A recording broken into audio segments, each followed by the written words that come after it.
Welcome to Fearless with Jason Whitlock. I am Jason Whitlock, your host. Thank you for joining me on this awesome, wonderful Monday afternoon, evening. Man, oh man, the weekend was good. I'm glad it's over. I'm glad it's Monday. I missed you guys. I hope you missed me. I hope those of you watching on YouTube, don't make me get in the chat and have to command that you hit the like button. Make that the first thing you do, and do it like you're a Democratic voter. Do it multiple times. You can hit that like button 5, 6, 7 times. Find some dead family members to hit that like button. Hit the subscription button. Do all of that. Bang that like button like you're a Democratic voter over and over and over and over again. Particularly if you live in Georgia or Arizona. Anyway, let me stop before I get myself in trouble. YouTube probably doesn't like that. Anyway, awesome, fantastic show planned for you today. We're going to talk football. That's what we do on Mondays. The Korean Cosell is going to be here, and Jason Brown, Last Chance Q, he's going to be here. He's going to help me and you break down this entire NFL weekend. I'm excited about it. Before we do that, I want to tell you this other thing that I'm excited about because I'm going to take care of it. I like to do things in real time. I let you guys down, and I told y'all that the next time you saw me, I would have my Patriot mobile phone. I don't have it, and I'm mad at myself, but I'm going to take care of it right now because I spent an evening with Glenn Story, one of the founders of Patriot Mobile, last week at John Rich's house when I met Lauren Bolbert, and Glenn gave me his contact information, and he told me to reach out to him and contact him and to take care of this Patriot Mobile situation, and that's what I'm going to do right now. I'm going to take care of it right now. I'm going to send him, because I need to be a Patriot Mobile subscriber. And so let me send Glenn this text. Hi, Glenn. This is Jason Whitlock. It was great to meet you at John Rich's house. I need to take care of switching over to Patriot Mobile. Need to do it this week. Today, preferably.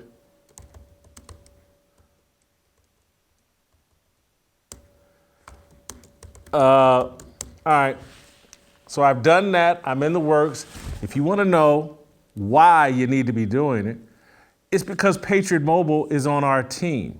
If you've seen their plans and the kind of shenanigans the kind of shenanigans the left is planning for our kids, I hope you're aware of all the things Patriot Mobile is doing to fight that. Look, you're going to get great cell phone coverage. They are connected to all the biggest distributors and carriers. It's going to be just like anything else. But you're also going to be supporting a company that supports our values and is in the fight to save our kids from all the crazy things the left and the LGBTQ and the alphabet mafia are trying to do. Glenn, this is why it was great to meet and connect with Glenn and to hear firsthand his commitment to his kids, your kids, our kids, the next generation, so that they have the same kind of opportunity that we have. There's a reason why they call themselves Patriot Mobile, is because they're actual patriots. And it's the kind of company we should be supporting. You just saw me. I'm getting me a Patriot Mobile phone. I apologize for being late. I told you guys last time, the next time you saw me, I'd have a Patriot Mobile phone this week, and I'll update you on this later this week when I have it and have done it. But you can go to patriotmobile.com/Jason or call 972-PATRIOT to get free activation with the offer code Jason. You can do the same thing I'm doing, patriotmobile.com/Jason. Use the promo code Jason. Special discounts are available for veterans and first responders. You can join our movement, make the switch today, and make a difference tomorrow. PatriotMobile.com/Jason. That's PatriotMobile.com/Jason, or simply call 972-PATRIOT.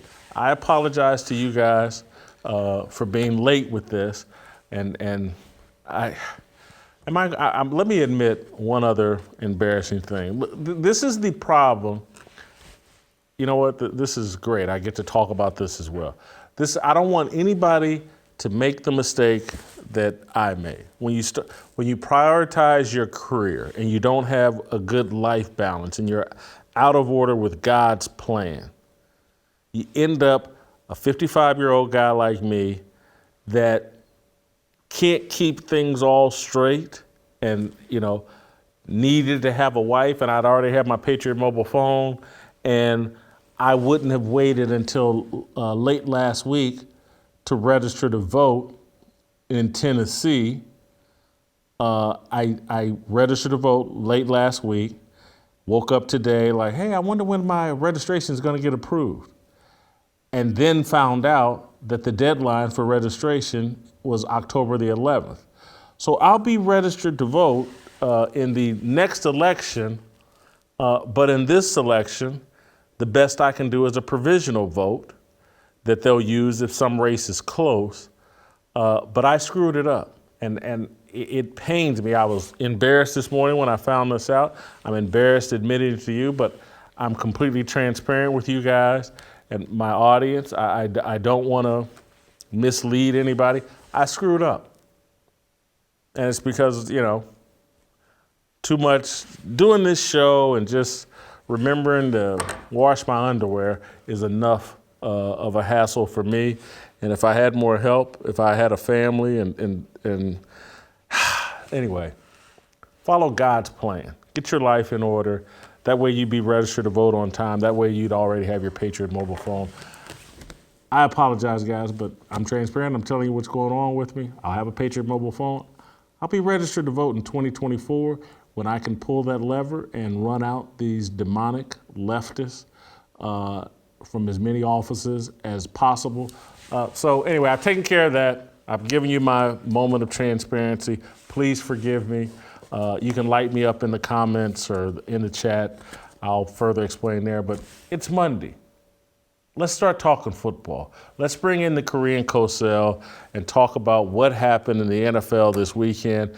And we're going to start with the Dallas Cowboys Korean Cosell. Tony Pollard may have just put some real pressure on Ezekiel Elliott. The Cowboys beat up the Chicago Bears by 20 points. Tony Pollard runs for 3 touchdowns, I believe, more than 100 yards. Zeke's on the sidelines with his nose ring and his Betty Rubble hairstyle, whatever he's got going on. They're paying Zeke a lot of money.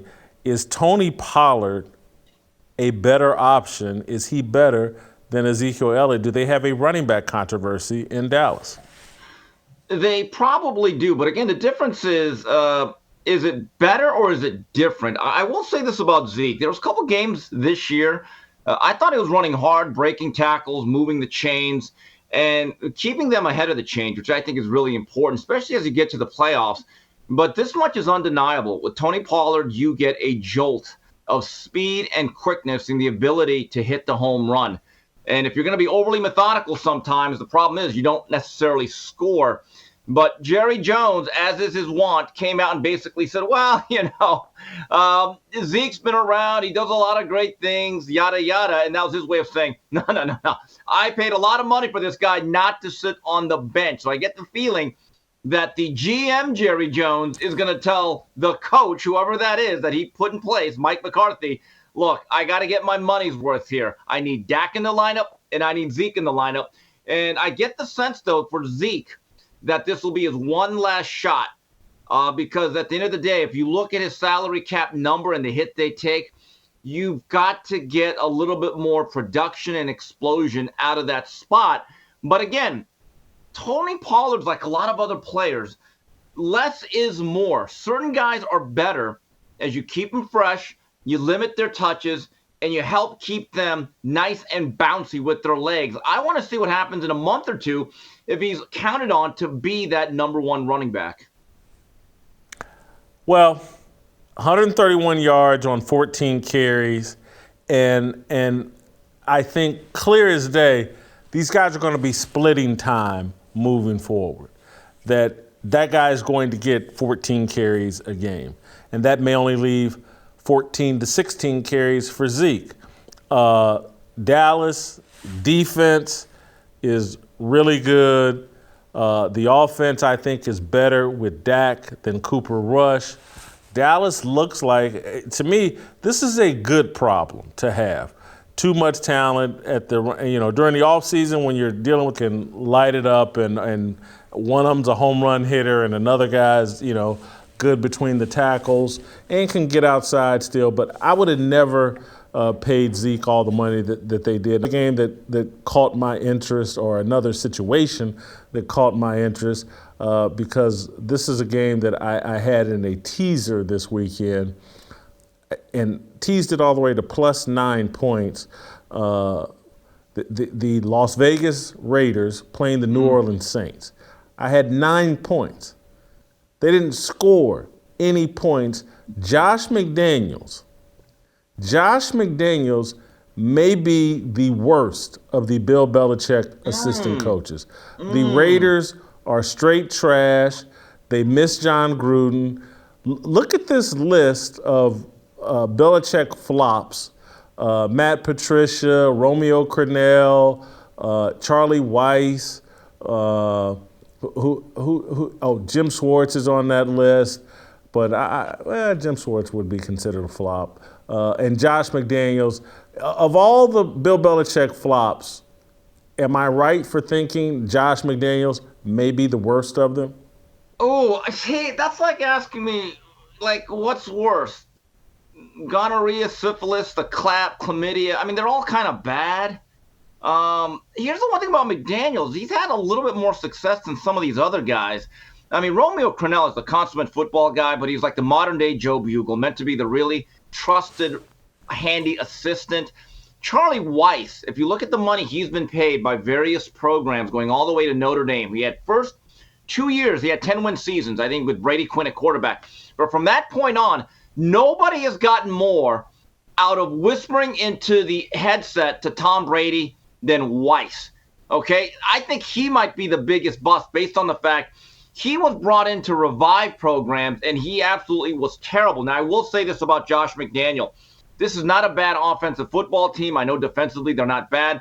But yesterday, Jason, to get shut out in today's modern NFL by a team that's not exactly the 85 Bears, that might be the single worst performance of any National Football League team. I'll be honest, we didn't talk about it on Friday, but I thought the Raiders were still kind of in it. If you look at their first 4 or 5 games, they didn't have a great record, but they were all one-possession games. So you can make an argument, a play here, a play there. But you know what? On Sunday, the autumn wind did not blow in the Superdome. And the windows for coaches now, I think in college and the National Football League are different. There was a period of time where everyone got 4 to 5 years. Jason, I think you get about 2 years now. And if by that second year there's no progress, you are now on the hot seat. McDaniels, because of what he got paid and the fact he's only 8 games into this, not on the hot seat yet, but I would keep an eye on that situation because, again, I get the sense that Mark Davis, in the back of his mind, he's thinking, you know what? John Gruden should still be my coach. John Gruden should definitely still be their coach. And Josh, Derrick, this guy's going, and I was a believer in Derek Carr. And there are some people that are not believers in Derek Carr. But I think Josh McDaniels' tenure here, if it goes beyond this season or next season, is going to cost Derek Carr his reputation and ability to approve that he's a top-flight NFL coach, because Derek Carr is going to go down with this ship as well. And maybe he should. Again, getting shut out by the Saints is a joke. Jason, let's look at the Raiders roster around him. Devontae Adams, you paid a lot of money for a premier receiver. When healthy, Darren Waller is a Pro Bowl tight end. Josh Jacobs is going to make a good payday at the end of this year should he stay healthy.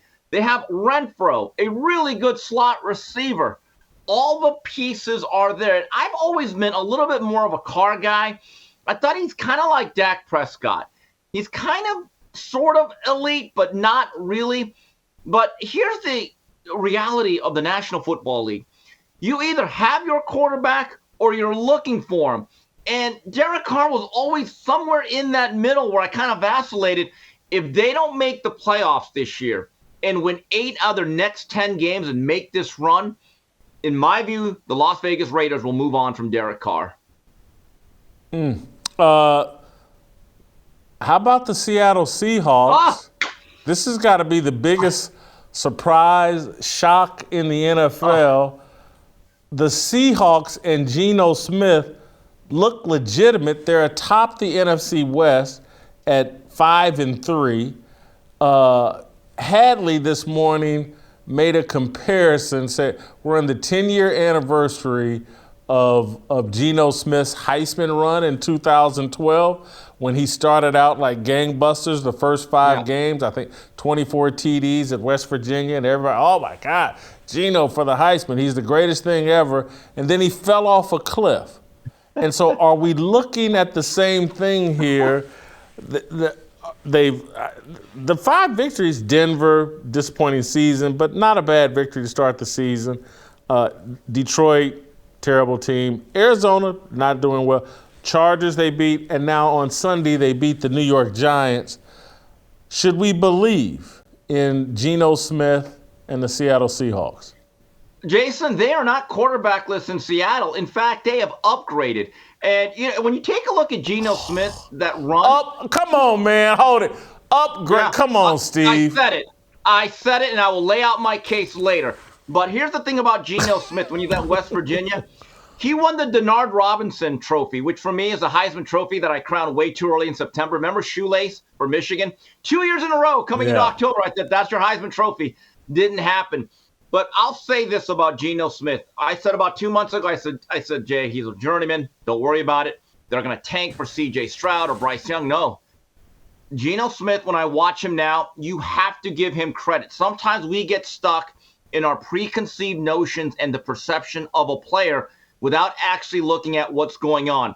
I've watched Geno pretty closely the last 3 weeks, and he is throwing the ball. He's not just dinking and dunking. He's not just check down Charlie.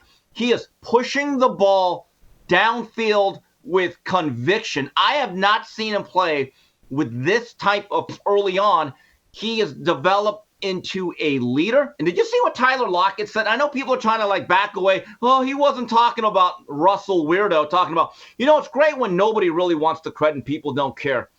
You could dress that up all you want. You know who he was talking about.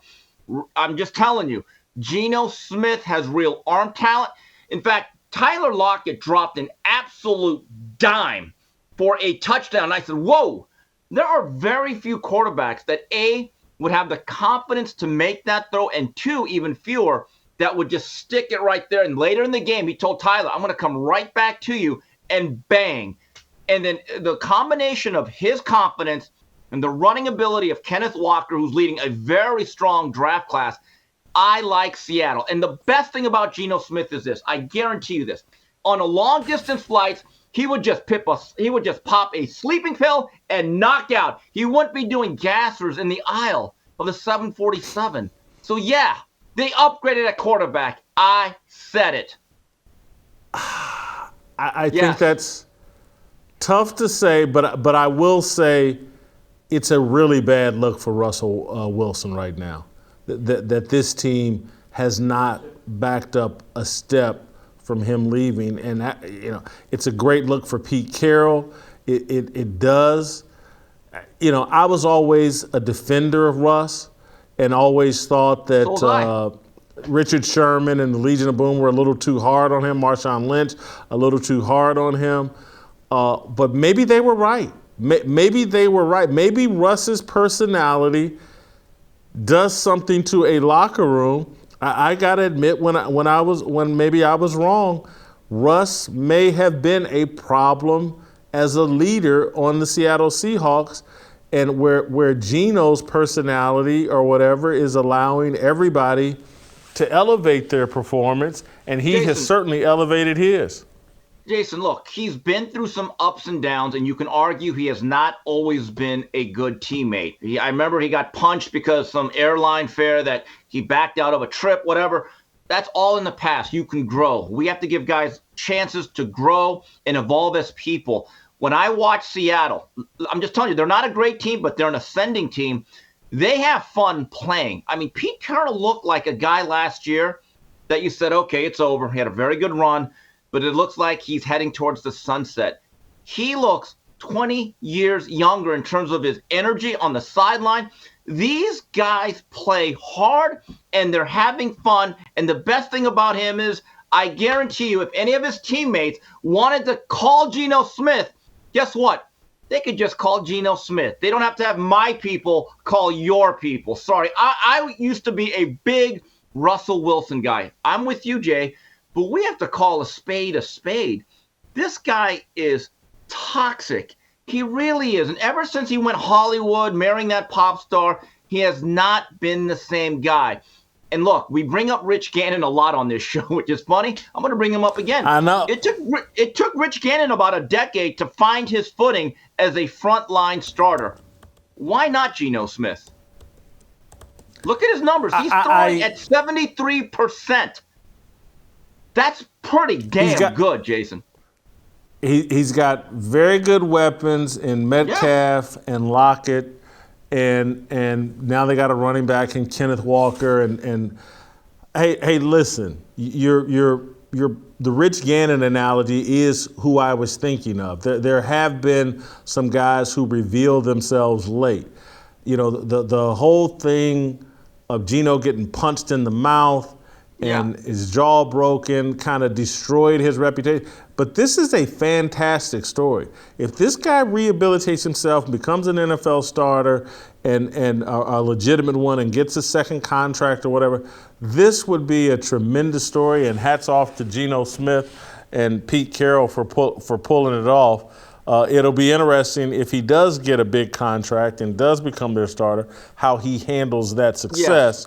That'll be another story. But hats off to Geno, hats off to Seattle. I am starting to believe, although I think San Francisco is going to end up winning that division, but I am starting to think Seattle will be a playoff team. You don't think San Francisco wins that division?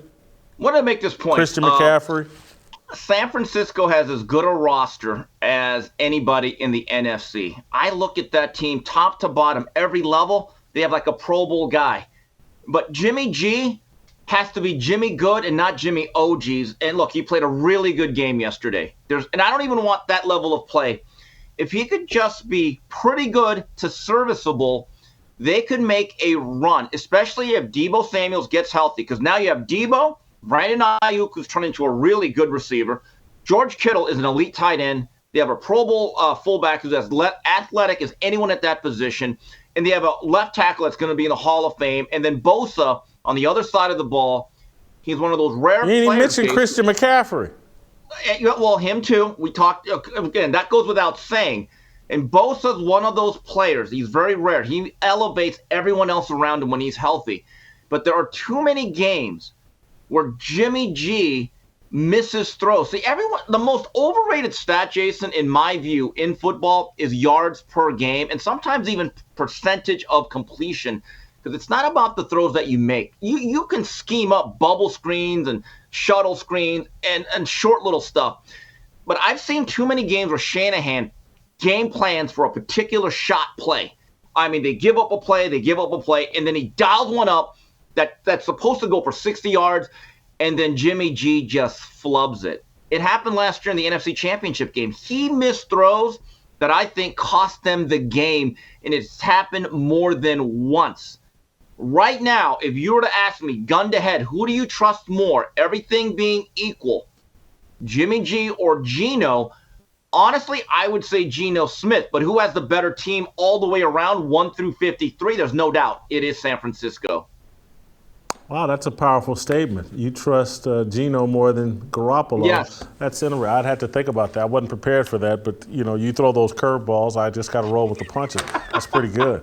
Hey, I want to talk my favorite topic from Sunday.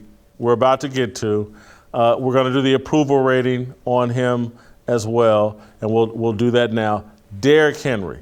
I think Derrick Henry is the biggest story coming out of that weekend. Let's go to our approval rating on Derrick Henry.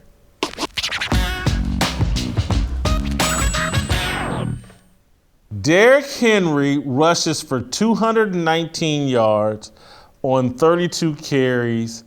Titans win their 5th game in a row, I believe, over the Texans. They throw the ball 10 times yesterday. Tannehill doesn't play. They play their 3rd-round pick out of Liberty, Willis or whatever. They throw the ball 10 times. What they did yesterday and what they did all week is they told Mike Vrabel said, hey, Derrick, we don't have our quarterback. This game is completely on you. We're going to ride you 32 times on Sunday, or how many ever times it takes. You're going to take on the Houston Texans. It's Derrick Henry versus the Houston Texans. Derrick Henry delivers. Derrick Henry delivers and wins a game single-handedly. O.J. Simpson and Adrian Peterson are the only 2 other NFL running backs in history that have 6 200-yard games.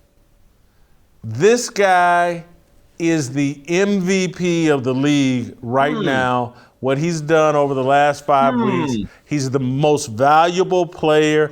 He's sometimes over in Dallas, they just let him go, and he goes LT and carries the team. But Derrick Henry is the GOAT right now in the NFL. He's the MVP of the league. Job performance, how can you do any better? I give him a 25 in job performance. He's the MVP of the league. Jason, it depends on how you define valuable. I certainly think he's the most indispensable player because without him, you might as well start tanking. What I call the different strokes offense. What you talking about, Willis? You are not throwing the ball. And I got to tell you right now, that is not sustainable, though. 6 for 10, 55 yards. I mean, what are they going to roll out next week? The wishbone? I mean, bring back Jamel Holloway? Look, I get it. He is valuable in a sense that without him, this team is awful. We saw how they fell apart last year without him. And a healthy Derrick Henry last year probably gets them to a victory over the Bengals. I'm going to give him a 24. He looks like he's back to form as one of the most dominant players in the National Football League. Okay, hold on. You've made me look up the definition of indispensable, absolutely necessary, essential, or requisite, incapable of being disregarded or neglected. That's the definition of indispensable. Now you're going to make me look up the definition of valuable. just because you're part, having considerable monetary worth, costing or bringing a high price, having qualities worthy of respect, admiration, or esteem, of considerable use, service, or important. To me, it sounds like indispensable is better than valuable. I'm with you, but look, and I know we have a different standard. Absolutely necessary, essential, or requisite, incapable of being disregarded or neglected. You're giving him higher praise by saying he's the most indispensable. Jason, I know me and you, before we did this fine program for years, 5-6 years ago, me and you were ahead we kept saying, forget the quarterbacks. The best pure football player in the land is Aaron Donald. And you know the way this works. Nowadays, the thing is so rigged. MVPs cannot be won by anything more than a quarterback for the most part. But yes, I believe that if you actually had a fair voting system that really actually looked at the word valuable and game-to-game impact on your team, right now, Derrick Henry is certainly in that discussion. I'm going to go a step further and say he should probably be the candidate for NFL Man of the Year. And I say that because Derrick Henry's a believer. He talks publicly about his faith. That's why, as it relates to character, who knows if he's perfect or whatever, but I give him a 23 in character. I love this guy. He should be MVP and Walter Payton Man of the Year. God, I wish I would have known all that before I gave him a 20. Feels as though I'm kind of short sliding him. Always been a really, really disciplined guy. I'll be honest with you. When he came out his senior year, can I admit something? I thought Christian McCaffrey should have won the Heisman Trophy that season. I do believe there was some East Coast, West Coast bias.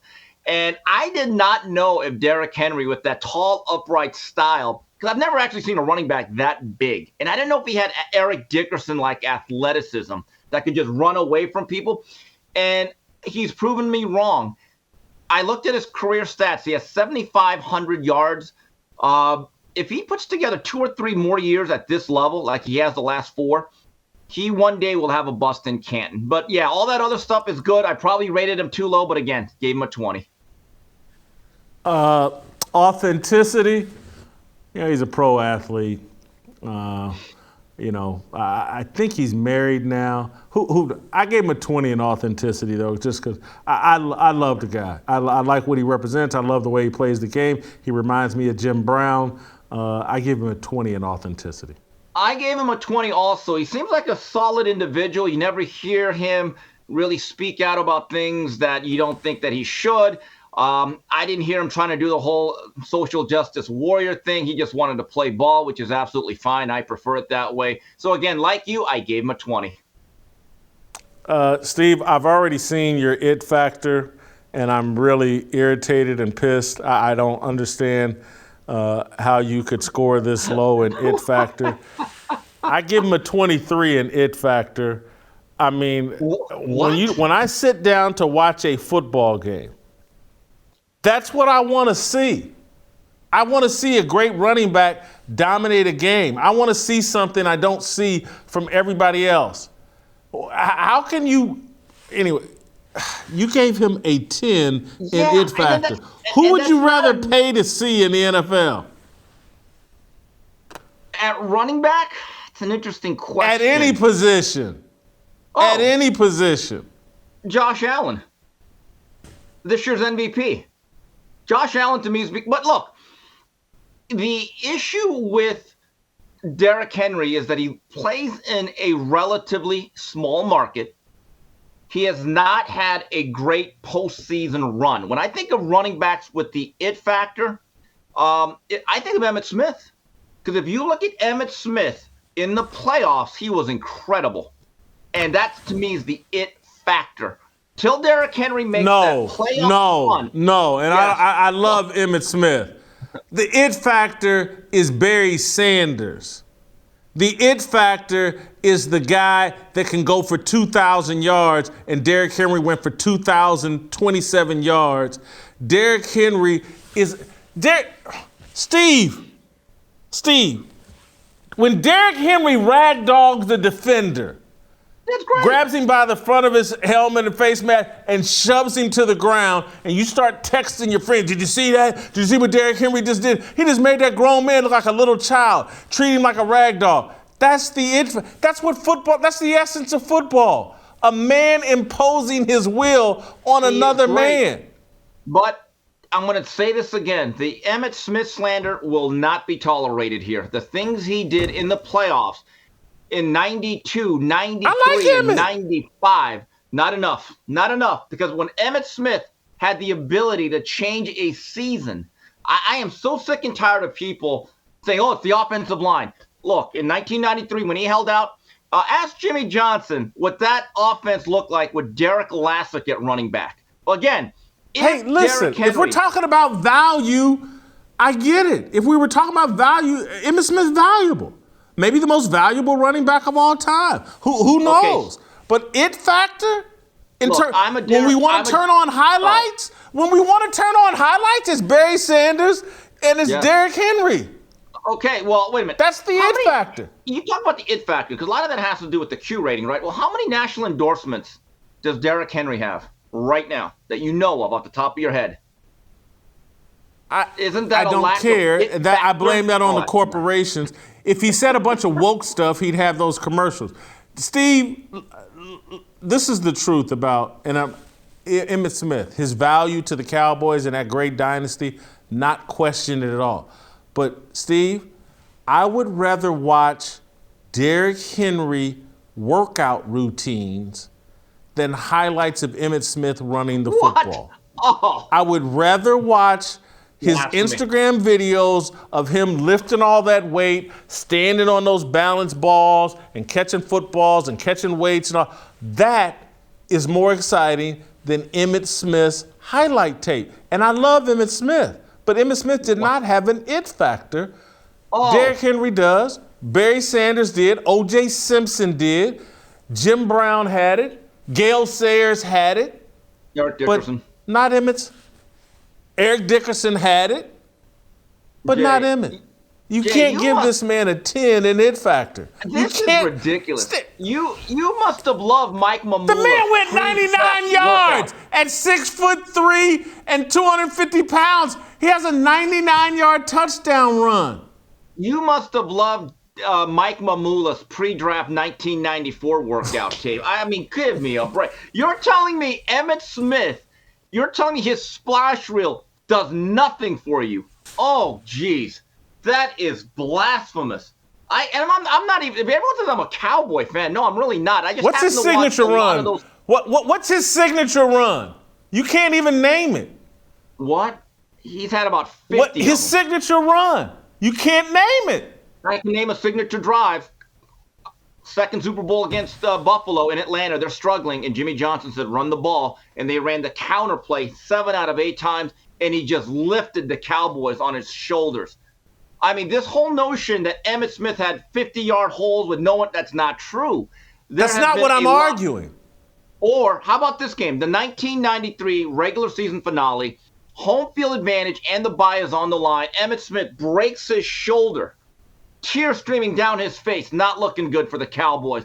And then Emmitt Smith, when a hero comes along with the strength to carry on, as Mariah Carey said, lifted Dallas.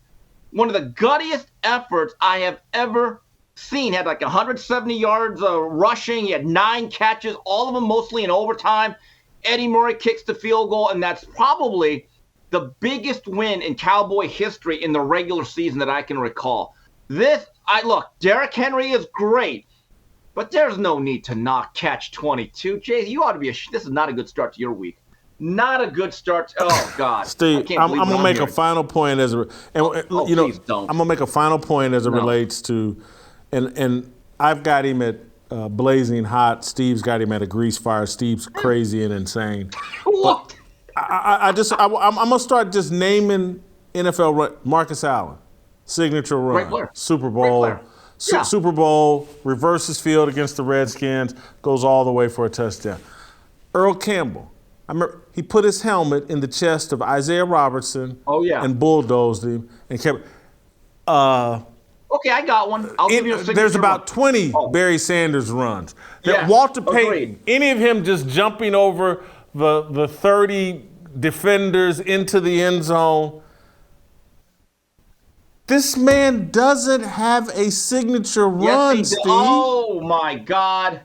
All right, I'll give you one. Monday Night Football. Tony Dorsett against Denver. 99 yards. Didn't he go 99 yards? Yeah, against Minnesota, Monday Night Football. They only had 10 guys on the field, by the way.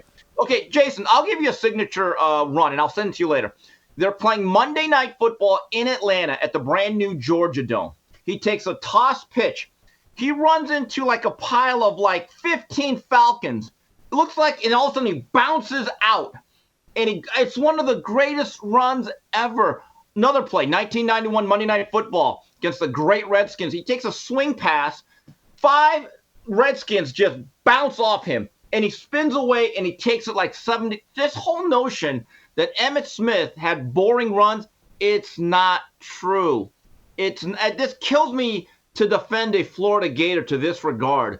But Emmitt Smith had 18,355 yards. You make it sound like he did 4 yards and 4 yards at a time. That It is was 4 yards in a that is cloud of dust. completely And untrue. he That was is great. complete. He deserves all This his is flowers. blasphemy. You owe him an apology. Oh God, All you right, owe him an let me. apology. Here's my list of the 10 greatest running backs of all time. It's not really in order, but it kind of is. Jim Brown, Barry Sanders. Hey, scroll up so I can read this. Barry Sanders, Walter Payton, O.J. Simpson, Emmitt Smith, Earl Campbell, Eric Dickerson, Adrian Yep. Peterson, Marshall Faulk, LaDainian Tomlinson. Those to me are the 10 greatest run. And I apologize to Gale Sayers and a few other people that didn't make that list. Do you think Derrick Henry is going to crack that top 10? I don't. I don't think he'll have the overall numbers. And here's the other thing. Derrick The man Henry, ran for 2,000 yards. What does he got to do? all right, so is Chris Johnson in your all-time list? Is Jamal Lewis No, in your all-time list? Okay, well, that alone No. is not the prerequisite. Do I believe Derrick Henry will be a Hall of Famer? I think so, but I also That's not the think question. Okay, but would I take any of these guys, or would I take Derrick Henry over any of these guys? No, because certain guys were really much more versatile in terms of getting out into the pass game. Look, I'm a Derrick Henry fan, but we're talking about the elite of the elite. And those guys are so good. By the way, I would actually put Gale Sayers in my top 10. He was so electric. I know he did not have a long run. Who you pushing out? Who you pushing out? Adrian Peterson. I don't think he was a great pass receiver, didn't really block, and Gale Sayers was also a great kick and punt returner. I'm a big Gale Sayers fan. The stuff that He didn't do it long enough, Steve. No, he didn't do it long enough. He didn't, but I mean, we're talking about peak value. I mean, that guy played such a short time, but as Pierre said, that is a Hall of Famer. I don't know. That's a good list. I actually think you nailed that one pretty good. You know, that's just my view of it. Another guy, again, the career was cut short, but a guy that I absolutely love because of his vision and balance, Terrell Davis. Unfortunately, the football gods would not let him stay healthy. So it's a good list. But again, you're asking Derrick Henry to break into the elite of the elite of the elite. I think it's very difficult. And you don't think he's going to make it? No. Keep in mind, my last point on this on Derrick Henry. We're in an era where they don't feature the running backs the way they used to, when most of the all-time greats played. It was a running back league back then. And so in this era where everything's bent towards the passer, we got this throwback who will still carry a team on his back, 4.8 yards per carry, 11 TDs every year, got a trash quarterback or an average quarterback in Ryan Tannehill, puts his team on his back year after year after year after year. I just don't. And so he's got other than Barry Sanders, he's probably got the greatest highlight tape of any running back ever. God. What? Really? How many guys does he have to ragdoll? We'll be watching those ragdoll plays for years. Do you really think he has a better highlight reel than Eric Dickerson?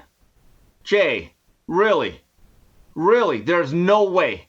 Eric Dickerson may have not been as thick. Eric Dickerson himself is 6'2.5", 225. Nobody could run at his size that upright and still lower his pad level and make people miss, and outside of Darrell Green, outrun everybody. Now it's Eric Dickerson slander. Wow. I don't even know I'm not slandering Eric Dickerson. I love Eric Dickerson. I love Eric. He's in my top 10. I want to apologize to top Sealy, 5 or Texas 6. for what you just heard. Sealy, Texas, we love you. And Eric Dickerson was my all-time. I almost threw out, instead of my rice ball, I almost had a Jerry curl earlier. That's how much I think. I want to apologize for what Jason Whitlock has said about the galloping goggles, Eric Dickerson. You are really starting to reach. I get it. Henry is great, but a better highlight reel than Eric Dickerson. I'm going to YouTube you some stuff. Wow. I need Jason Brown on my Can we get Jason Brown here? God, jeez. We'll get Jason Brown here in a minute. I do want people in the chat, in the comments, commenting on this particular issue. I can't wait to hear what our audience actually thinks. Who's on the right side of this argument? Steve's clearly undervaluing Derrick Henry, but I'll let you guys in the chat decide. I want to move on Yes, to a topic please. I know you have some interest in. LeBron James says he's no longer a Cowboys fan over the kneeling incident. Let's hear from King James himself. This year, but I ain't heard you talk shit about the Cowboys in a long, maybe since like 1997 or something. You still a Cowboys fan? Nah, man. I had to chill out. I had to chill out on the Cowboys, man. Like, man, there's just a lot of things that was going on during the, when guys were kneeling and guys were having, freedom of speech and wanted to do it in a very peaceful, manner. And, a lot of people in they front office and a lot of people that, ran the organization was like, if you do that around here, then you would never play, for this franchise again. And, I just didn't think that was appropriate. So Makes total sense. I like a lot of the players on the team still. I love CeeDee Lamb, obviously. Our boy Zeke. Buckeye. I still mess with him. I love Micah Parsons. He's a dog. Oh He's my a dog. God, Micah Parsons is a dog. Trayvon Diggs. But I had to turn it in, even though I still got a lot. So now you all in on the Browns. I'm all in on the Browns, and we we want one shining moment. Doesn't mention Dak Prescott. That would be the other thing I found interesting there. But your thoughts? I think that's fair. But he has to understand one thing. This goes both ways.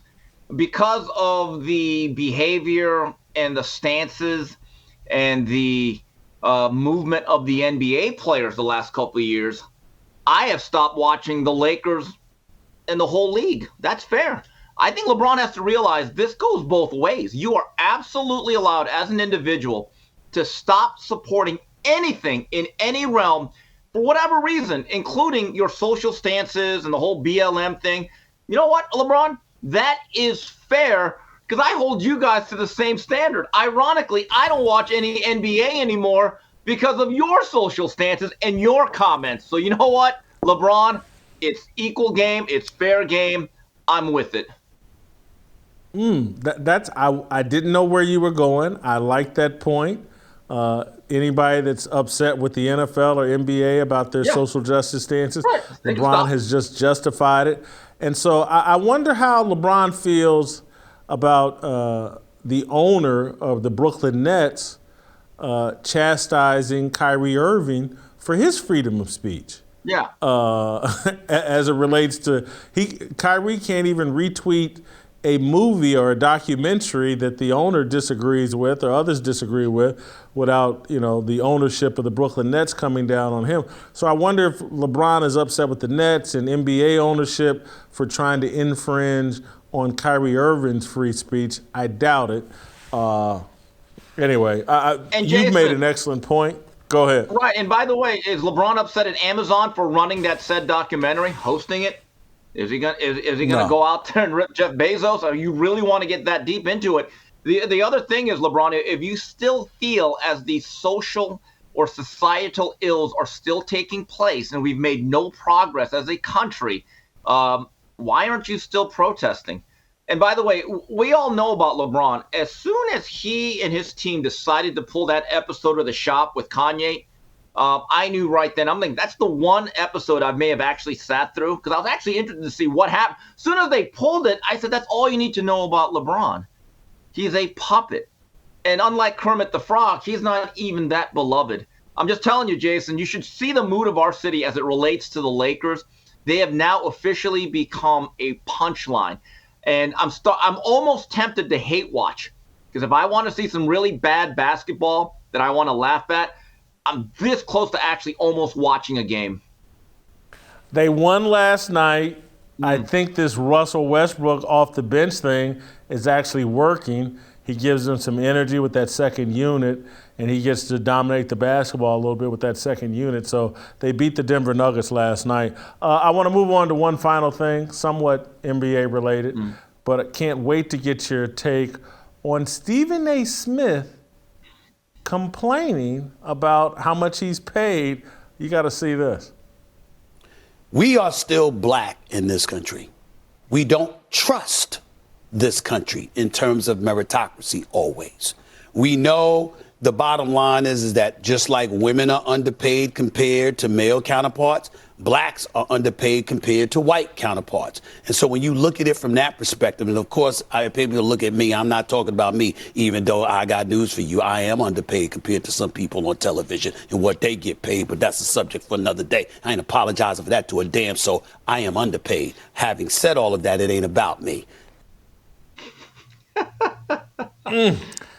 I think he's talking about Joe Buck and Troy Aikman, who are new to ESPN and making more money than him. Stephen A., depending on reports, makes between $8 and $12 million a year. Joe Buck and Troy Aikman, I think, make between $12 and $20 million a year, I think, from ESPN. Obviously, what Tom Brady's going to get from Fox, what Tony Romo's getting over at CBS. But your thoughts on Stephen A. Smith being underpaid? Well, isn't he the highest regular paid ESPN employee that does like the regular shows? Yes. I think I read that. But again, this is once again the grievance industry. And Stephen A. Smith, as I mentioned a couple of weeks ago, went on this tour, which included Fox News. So now he has to go back and get his street cred back. In other words, hey, I'm eating caviar, you're eating government cheese, and we're all the same, and it's about the man getting us. I want to see what he means by underpaid, though, in terms of metrics. Look, Buck and Aikman, they are on the most important, biggest franchise in all of American sports, the National Football League, and specifically Monday Night Football. You look at the audience numbers for that particular show, it still does very well in comparison to everything else. While Stephen A. Smith, the shows he's on, I'm sure they do okay. He never plays to that big of an audience for one night or one day. That's the truth of the matter. It's not fair, but that is what it is. He once again is trying to lean in to the whole, hey, we're all in this together. But I have a real issue with this, Stephen A. If you feel as though you're underpaid, there'll be one day you will be a free agent. You'll have a chance to test the open market like anybody else. And if your football acumen is not good enough for you to be on any of the NFL coverage, well, you got to deal with those ramifications. But again, at $8 million per year doing what he does, he's not curing cancer. He's not doing anything all that important. We're not going to exactly start a GoFundMe campaign for him. Again, once again, Stephen A. is playing this game of trying to rile up a certain amount of people to act like he's part of the underclass when obviously he's not. What getting paid the amount of money he's getting paid just for spouting off opinions on TV, he should be thankful and grateful and more so than cooking up in his head that he's underpaid and race has something to do with it. Stephen A's feeling himself because ESPN has invested in his First Take show, bringing on Michael Irvin and bringing on Mad Dog Russo. They've invested in Stephen A. and that show, and the ratings are improving for that show. They're now starting to occasionally rival the number, and it's a 2-hour show versus Pardon the Interruption being a 30-minute show. But that show is starting to occasionally rival First Take's audience. And some days on Mondays, I think Stephen A. may get 600,000 viewers and First Take may get 750. But sometimes during the middle of the week, they're neck and neck around 500, 600,000 viewers. And he's certainly starting to distance himself from what Skip Bayless is able to do over at Fox Sports. And so he's feeling himself. But I don't know if in the history of television there's ever been anybody paid $8-10 million a year when their signature show draws 400,000 to 500,000 viewers most days. Right. That's a lot of money per viewer, a lot. And so I think, now, does he do a bunch of other stuff because that's what he wants to do? He wants to be on every show. He wants to justify being paid X number of dollars. Absolutely. That's a Stephen A. choice. He could probably just do First Take and make $5 or $6 million a year and be perfectly fine. But that's not what he wants to do, so he does. He's got a little thing they just came up with, Stephen A's World. He's on the NBA Countdown show. He wants to be omnipresent so he can make all the money at ESPN. But complaining that he's underpaid and then playing the race card on it, it's a joke.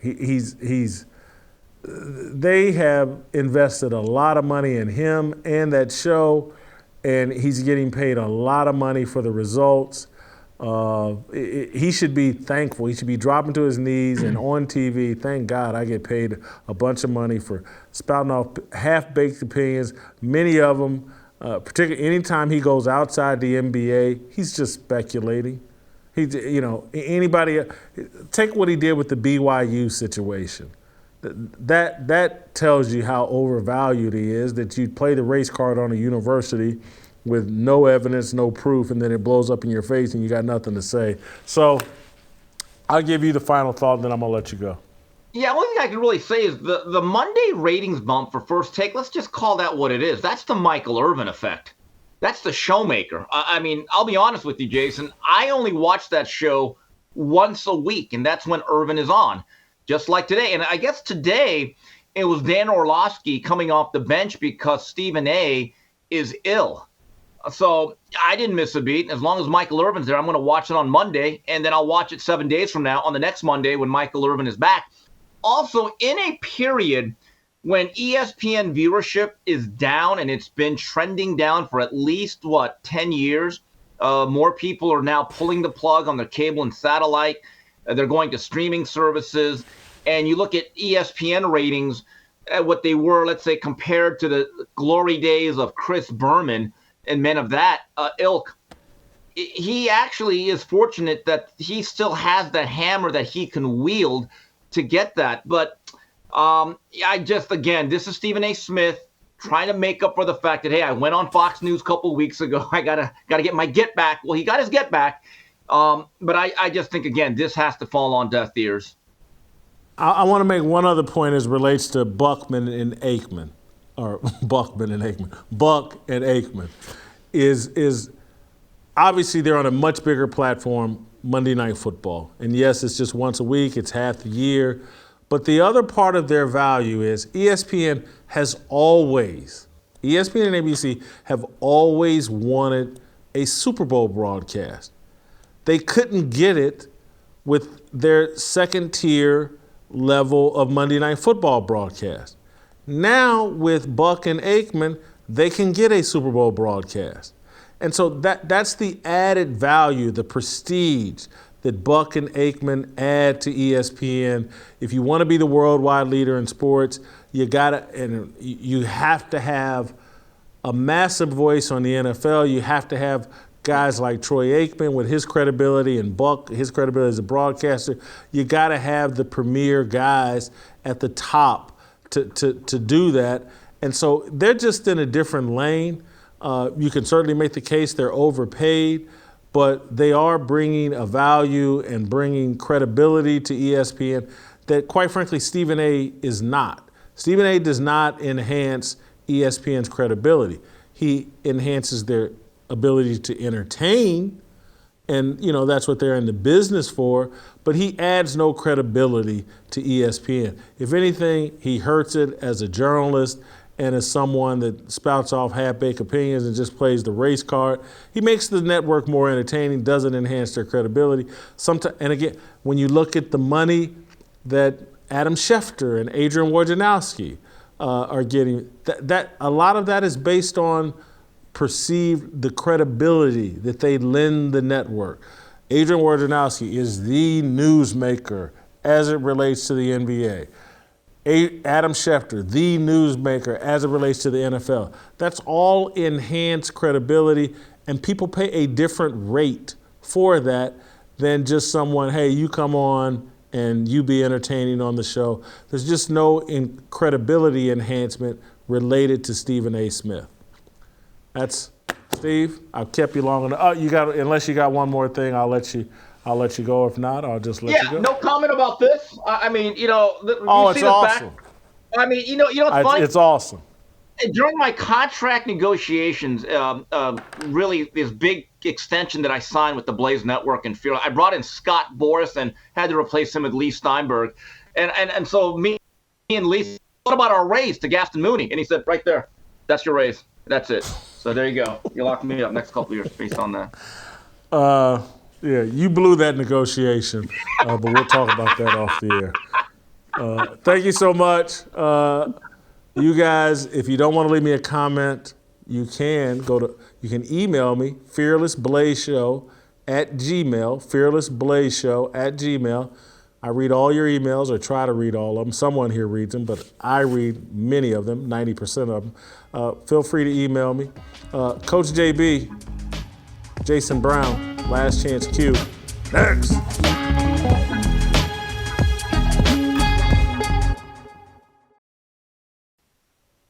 All right, welcome back. Time for Coach Jason Brown, the real JB. I like to call him Last Chance Q. You know him from Last Chance U, the Netflix show about junior college football in Kansas. He's our preeminent quarterback guru, expert, NFL expert, loves all things NFL, loves all things sports, but right now we're using him talking about the NFL. JB, before I get to my first question to you about Trevor Lawrence, I'm wondering if you could settle the dispute between myself and Steve Kim about Derrick Henry. I think he has a chance to be one of the 10 greatest running backs of all time. I think he's the most valuable player in the NFL this year right now. You have an opinion on either one of those? Yeah. First of all, I heard your conversation with him. Coaching in the NFL is the worst I've ever seen it. And for you to start a rookie quarterback yesterday and allow that man to have 220 yards is outrageous. Why we didn't load the box and stop the run and make a rookie beat us with his arm is unbeknownst to me. We were in too high, 12 yards deep, and we refused to load the box. I don't understand it. You asked Derrick Henry to run for that many yards. That's number one. So I would have loaded the box and made that young quarterback beat me. Derrick Henry would have not. So you're blaming Lovie Smith. You're blaming Lovie Smith. A defensive bad strategy. A defensive-minded guy to be that bad blows my mind. Number one. Number two, no, he's not top 10, not even close. And number three, the MVP of the NFL right now is Geno Smith. Contrary to your belief, he is out of his mind right now. And Pete Carroll's the coach of the year. And if anyone wants to argue with any of that, please let me know. So you're telling me Drew Lock as the starter, the Seahawks are where they are? Hell no. Geno Smith is out of his mind right now. He leads the NFL in 7 categories. Like, without Geno Smith, the Seahawks are dead in the water, and no one's talking about Geno Smith in any conversations as of anything. Blows my mind. And you know it as well as I do. And Derrick Henry being the MVP on a team that has no quarterback, has no wide receivers, and has a defensive-minded head coach cannot be the MVP, in my opinion. And you know as well as I know, it goes to a quarterback. And what quarterback are they going to find to be the MVP this year is going to be the I'm not talking about who's going to win. This isn't a prediction. It's a statement that Derrick Henry is the most valuable player in the NFL right now. He beat up the Houston Texans all by himself. He's the only OJ and Adrian Peterson, only 2 guys with more 200-yard games, 6 in their careers. The guy's incredible. You can't look, man. I love what Geno Smith is doing, but MVP, JB, come on, stop it. Man, I'm just telling you, he's out of his mind. Give me a runaway MVP this year. Like, why isn't Geno in the Derrick conversation? Henry. At least, why is Geno not in that conversation? How do you define MVP? You define MVP on how they are and what they do with their team, right? It has to be a guy that can carry their team. So Tennessee started off slow. Derrick Henry has carried their team the last 3 or 4 weeks, right? 5 weeks, 5 straight wins. What has Geno been doing? He's out of his mind. Like, really, he's out of his mind. I was not a Geno Smith guy, and there was no way I thought Geno Smith can do what he's doing. He is throwing darts. He's 73% completion, number one. I mean, like, this is a guy that's throwing the ball, like, out of his mind right now. Look at these plays. Like, this is big-time stuff for a team that was predicted to be last place in their division. They just beat the 6-1 Giants. They beat the Chargers. Like, I don't think you can scheme Derrick Henry later on, Jason. You can't scheme a guy that throws the ball on time from the pocket.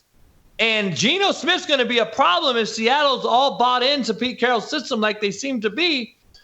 There's going to be a little issue here. And if Metcalf can stay healthy with Lockett, Geno Smith, man, look at this. Like, this is against a good team. And I would argue that the MVP before yesterday was Saquon Barkley for what he's done with the Giants and led that team. He's been the MVP till yesterday, in my opinion.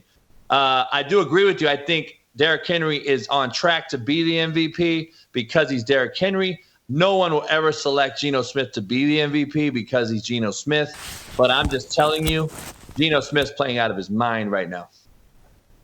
And so I was told, perhaps misinformed, disinformation, that you thought Derrick Henry could wind up as one of the 10 greatest running backs of all time. But you're saying no. I mean, top 10 is tough, man. Like, you know, he just broke Eddie George's touchdown record yesterday. Eddie didn't play very long in the league. We know NFL stands for not for long, especially when running backs don't play long in this league. He would have to have another 4 years, in my estimation, of what he's doing right now to be even considered in that top echelon of backs with Eric Dickerson and with the OJs and Jim Browns and all these different guys, Barry Sanders, obviously.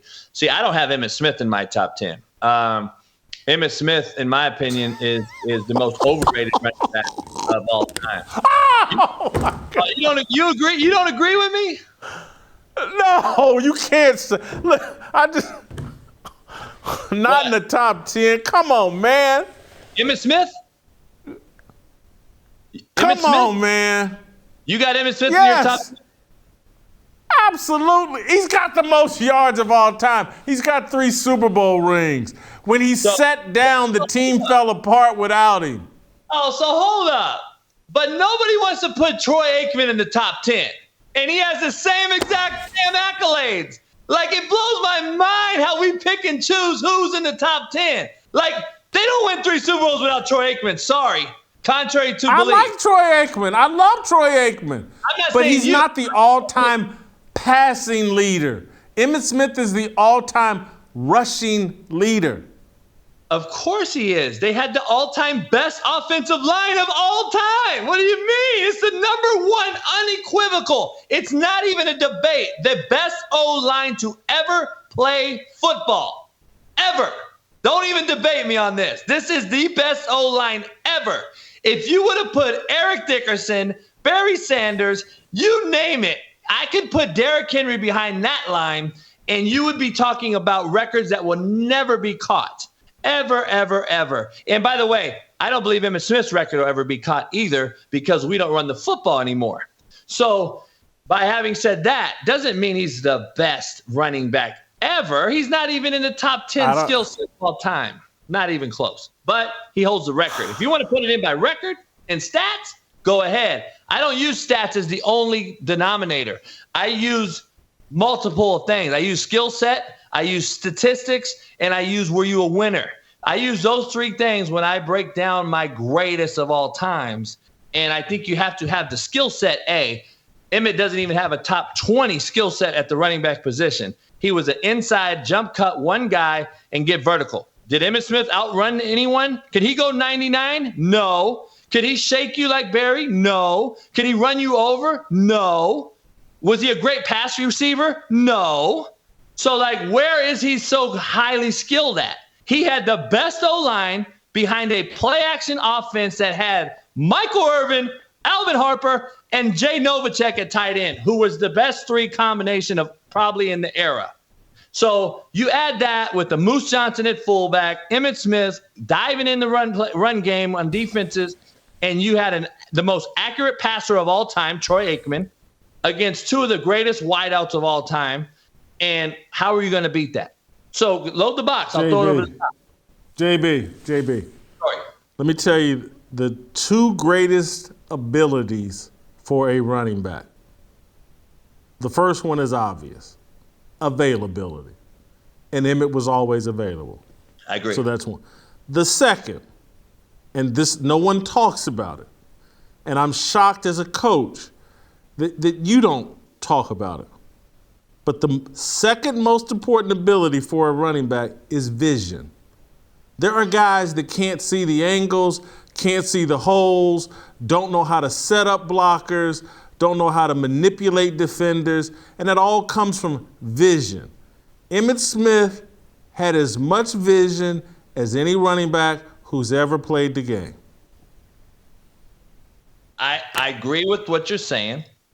I do agree with vision. I didn't even want to talk about vision because when you run through a hole that's the size of a semi truck, you don't really need a lot of vision to get through the first level. So when Barry Sanders is getting hit in the backfield and having to shake the first D lineman in his face, that's vision. Emmitt That's creativity. That's creativity. Yeah, creativity and knowing what's coming, which I think is called third level vision when you're coaching the running back. But Emmitt Smith, I think he had first level vision, no doubt, because his vision was created by the all-time greatest O-line ever. But I don't believe he's a top 10 skill set. If you want to put his stats in there and put him in there, I agree with you. I get it. You can't sit here and tell me he's better than I can name 10 running backs off the top of my head that were more gifted at the position. Now, I do agree he was available. I give him credit for that. He was hard-nosed. I love Emmitt Smith. I think he's the epitome of what a running back should be in the NFL. I don't think he's a top 10 talent by any means. I'm glad Steve Kim isn't here because he may have fallen over and died. Hey, Jason, disagreements create great conversation. Yeah. Let me move you to your area of expertise, Trevor Lawrence. Running back's my expertise. Trevor Lawrence is starting to look like white Jamarcus Russell. He's starting to look like a bust. He allegedly had as much talent coming into the draft as John Elway, most talented quarterback of all time. I was never a believer in that. I got it. He looks the part. He's got the size. He can run around a little bit.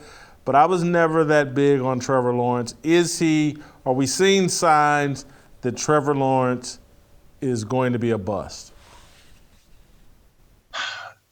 First of all, you have to ask yourself to be fair, and you're a fair guy. You're an equal opportunity, keep it 100 caller, right? You call it like it is, similar to what I do. Well, I have to be honest. First of all, to be fair, you have to ask yourself, what highly drafted quarterback in the last 30 years has been drafted to a horrible organization and done well?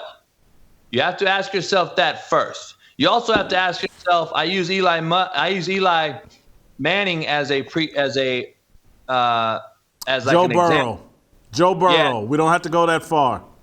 Well, no, you do, because if Eli Manning goes to the Chargers, he's in essence Phillip Rivers.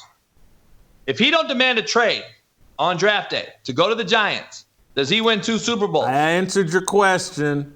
Drafted to a bad team who has excelled, led his team to a Super Bowl. And I'm not the hugest Joe Burrow guy, but Joe Burrow's getting it done so far. Well, they've surrounded Joe Burrow with quite a crew now. He's not just sitting in here taking. You just asked the question. All I can do is give you the answer. I know. It's hard to see this with this little body of work. Like this body of work is. Let me give you another one. Since you Colts, and there was a quarterback by the name of Peyton Manning. I'm from Indianapolis. The Earth says that was a dumpster fire. Need I go on? So you think he came in and resurrected the organization, you're saying? Peyton Manning?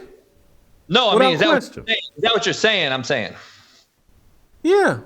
Yeah, I agree. But He turned that whole state into a football state. That's a basketball state. I grew up there.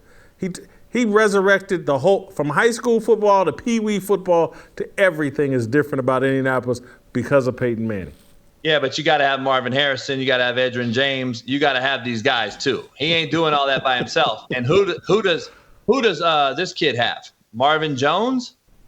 Right? Like, come on. Who's the running back? They just traded away their running back. Who's their running back? Like, they need some pieces. Matt Ryan, Atlanta Falcons. He don't even look like he's going to be Matt Ryan, Atlanta Falcons.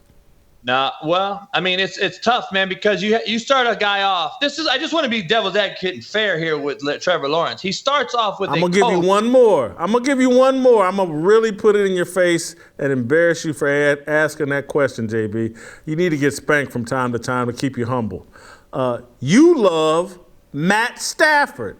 He got drafted by Detroit, and nobody was calling him a bust. This guy looks like a bust.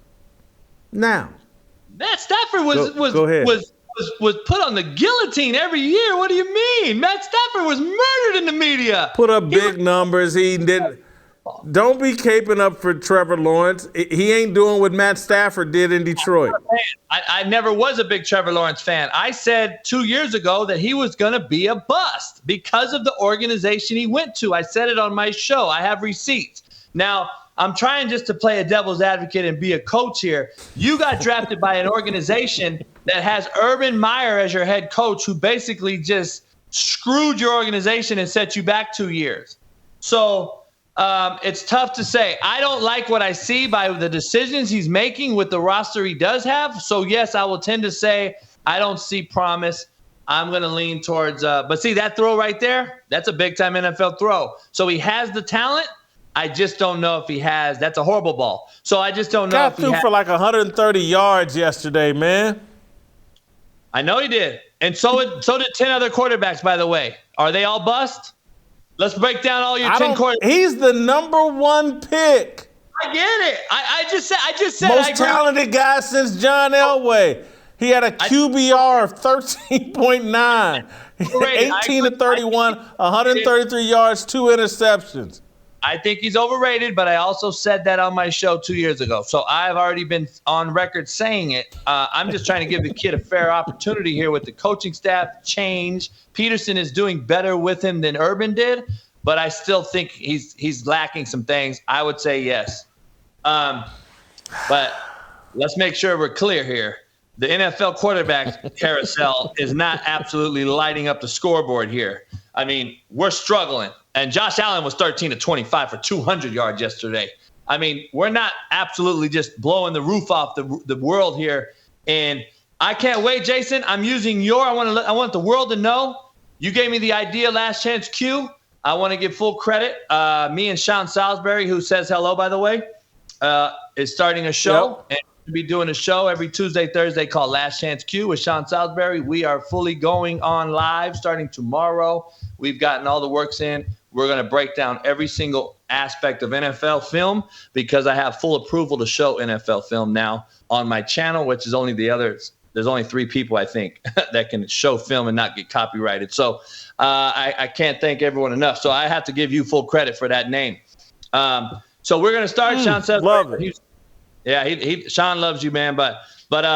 So we, hey, I'm just being honest. We're going to break down every quarterback and wait till we get into this, man, because there's 9 guys that threw for under 200 yards yesterday. We're not absolutely just blowing the top off this thing here as far as the NFL quarterback rooms go. So there's a lot to discuss. And Dan Orlovsky, who I'm trying to get on my show, coming out yesterday and saying Tua is the only quarterback with over 110 QBR is very, very misleading.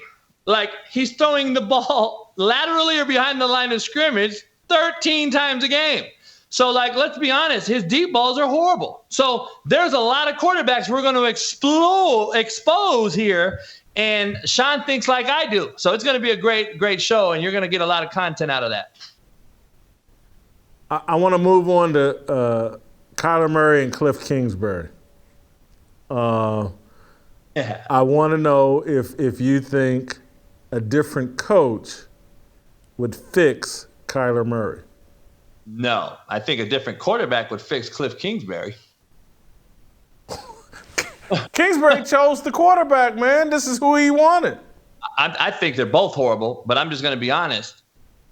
Coaches can't play. They can't go out there on the field. They can't execute. They can't think. They can't make you watch film. They can't do these things no more when these kids are so enabled.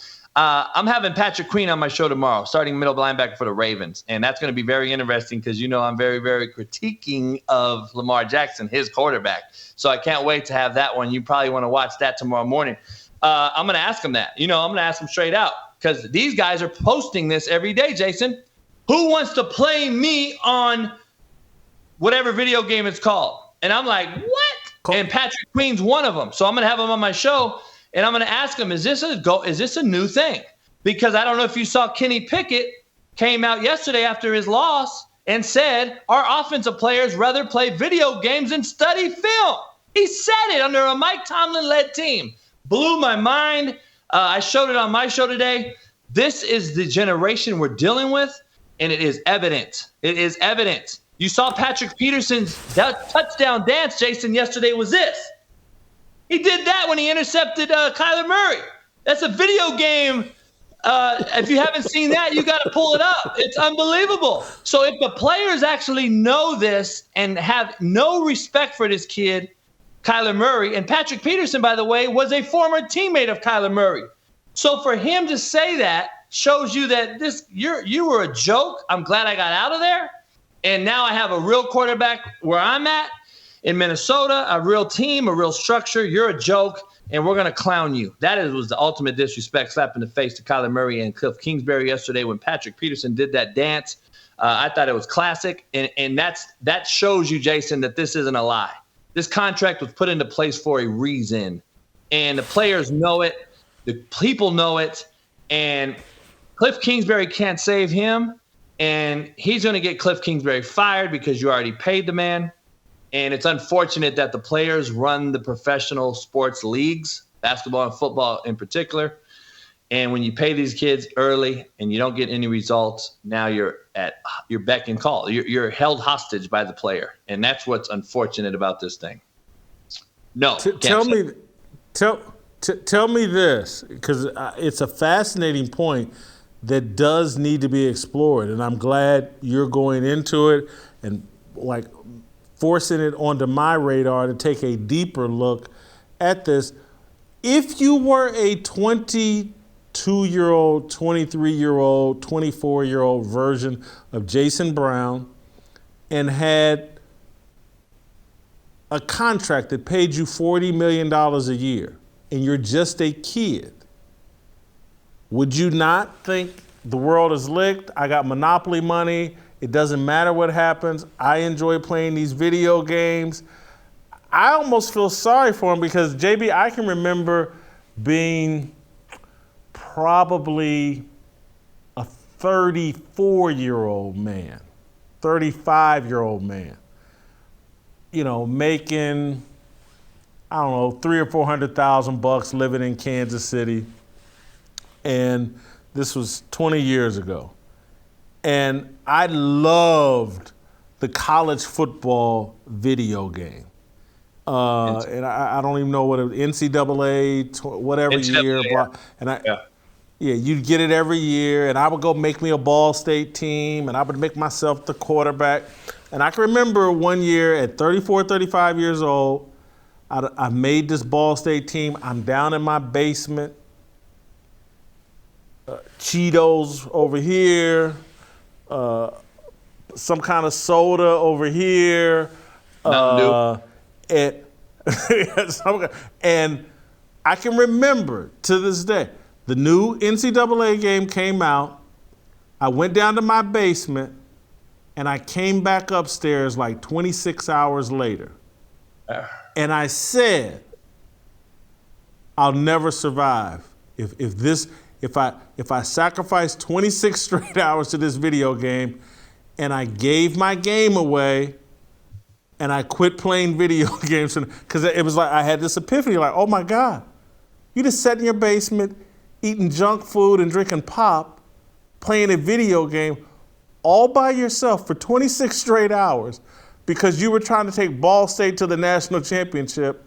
And so I relate to these kids that are getting lost in these video games. I feel sorry for them. Listen, I had a guy on my show today. He brought up a great point. This is not new, Jason. You just said your story. You just told us a story. You probably had atrophy in your fingers too, in your arms, right? Because that's what happened. My brother used to play them all day. He was a world record holder in asteroids. He was in the front cover of a newspaper back in 1986. And I'm like, so I'm sitting there like, this is not a new thing, Jason. Video games been around a long time, since Intellivision, ColecoVision, Intellivision, Atari, Adams. I go way back, and then Nintendo hit and PlayStation. And this is not new. So why now is it so big of a deal? That is the problem. That is why we're asking these questions, because video games have been around for a long time. We all grew up playing video games. We wanted to beat you in the game, John Madden game, 21-0. We wanted to talk crap to you, beat you 21-0, get off the sticks. Next guy up. We did that when we were playing college football during our college careers. It didn't absolve us. It didn't consume us. We had what's called self-motivation, and something that we could say, okay, let me motivate myself to go out and get my life together. These cats now are being anointed. We were chasing the bag, Jason. We had to do these things to go get this money and eat or be eaten, especially when you're from the inner city and you're like, I don't have the pot to piss in anyway. Let me go get this. Video games ain't going to get it for me. Jason, nowadays, a video gamer made more money than LeBron James last year. So nobody knows that. My manager represents him. I know for a fact he did. More money than LeBron James playing video games. That is something we're not talking about enough in mainstream media, because that is now the thirst. I'm going to be the next IG model. I'm going to be the next YouTuber. I'm going to be the next video gamer. If they're making this much money, why would I not sit at home for 26 hours in my basement and eat myself to death playing video games if I can hit it big and get generational wealth one time? That is a real question, and I don't know what's making NFL guys that make $140 million do it. That is a whole nother ball game, but I have some thoughts on it. I mean, I just think that we're weak-minded as hell. I don't think we have any leadership. Our circles are very, very yes, man, yes, ma'am circles. I don't believe we have anyone in our circles telling us, no, Jason, stop eating Cheetos. Get your butt out of the basement. We don't have that no more, Jason. We got, man, do what you do, dog. You earned it. You the man. Nah, man, I need you to tell me what's real, not what I want to hear. And we have too much of that, man. We have entirely too much of that. I think there's some other factors at play, though. I think that smoking weed has become so accepted, normalized. It's not just like, hey, I do it on weekends to have a little fun. People get high every day, and it's it's for health reasons, for my glaucoma, it's for all this pain, it's for this. Nah, man, it's you like to smoke weed, you like to sit around and be lazy. And then I think that the cell phones and our addiction to the cell phone has kind of like reprogrammed us into our whole world is online. It's not in actually going out and dealing with each other as real people. It's DMs, and they put these computers now, they're all connected over the internet, and you can carry on conversation. I can remember last year or a couple years ago, a friend of mine, he moved here, and his kid moved here with him, and the kid already had a friend here in Nashville because they were online friends from gaming, from playing, and they finally got to meet each other through the whole gaming thing. Yep. And so I just think, I'm telling you, I can't blast, and it's wrong what Kyler Murray's doing. He's getting paid all this money. All these athletes are getting paid all this money to honor their profession. But I have sympathy for them in the way this world has been rigged, that they're trapped in that matrix of video games and this online world. I don't have sympathy for the fact that how I was raised and what I had to get out of and do without someone telling me to do it. So I have a different thought. I do understand what you're saying though, totally. I could have been a dope dealer and followed my mentors and made a left at the stop sign. But I said, you know what? I'm going to make a right, because once I hit puberty, I actually knew the difference between right and wrong. And nowadays we want to use this mental health as a crutch, really, when it's called mental weakness. And we don't want to get out of our own way and create our own path. We want everything handed to us. So we are the most enabled instant gratification era I've ever seen.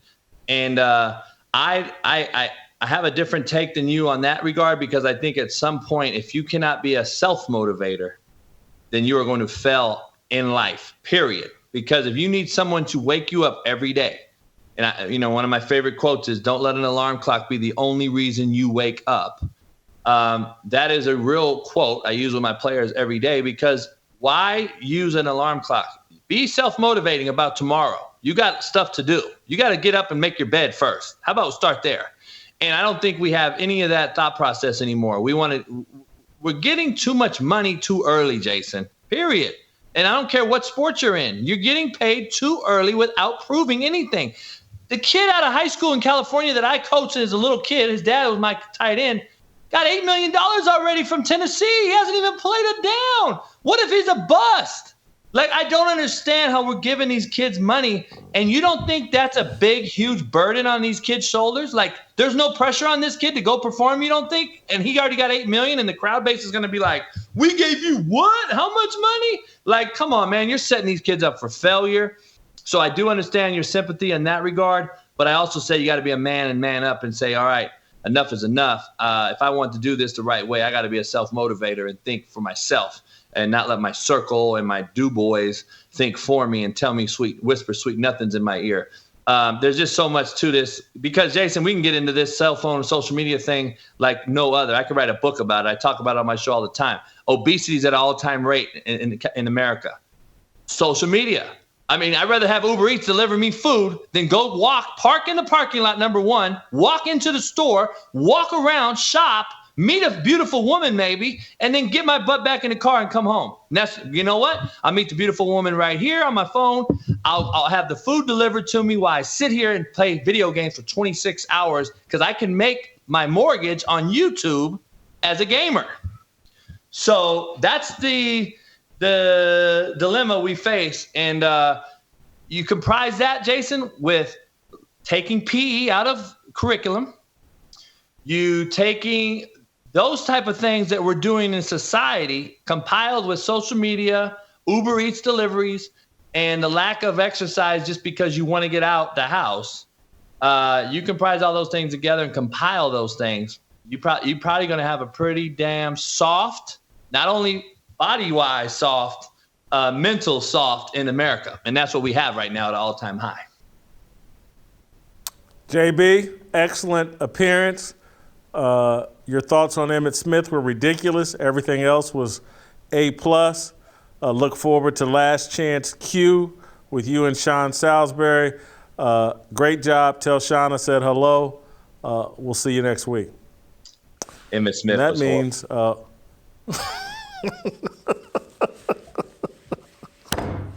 that means we'll hear tomorrow and see you tomorrow. Freedom, I want freedom. No negotiation, my sister, no relation. We all just wanna have freedom. Sitting on a corner, never been alone. I'm breaking my back for freedom. Blessed, we are living, get back. We are receiving, all deceiving. We all wanna be free. We want freedom. I wanna be, I just